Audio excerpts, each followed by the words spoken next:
Okay, so if your print head has a little clog, how to do the cleaning is better. Firstly, we find the cleaning solution. Fill a little to the bottle. Cleaning solution.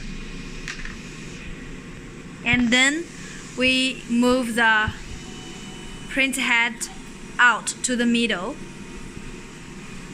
Then we fill a little of the alcohol, cleaning alcohol to the cap section. And then we get the print head back and click home. Click home on the software so that the head and the cap is matched together. If the head is seriously clogged, you can put it here for some time, for half or 1 hour. And now we click cleaning on the software. Cleaning on the software. This way can make the